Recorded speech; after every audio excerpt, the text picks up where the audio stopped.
Ayan, nagpakulo na ako dyan ng tubig, nilagyan ko ng bawang, kamatis, kasi magluluto ng bulanglang.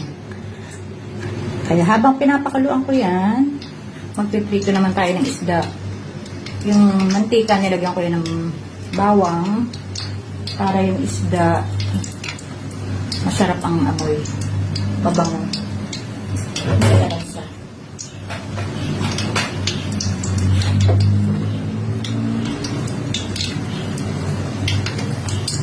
Diba?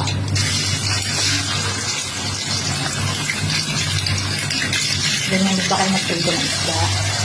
May bawang.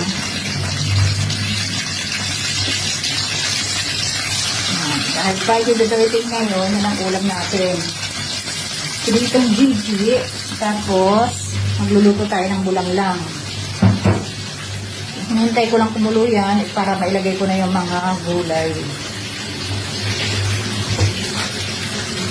Ito yung mga gulay natin. Oh. Kalabasa, ampalaya, okra, talong, malunggay. Tapos ang ginamit ko dyan tubig, yung pinagugasan ng bigas. Yung pangatlong hugas.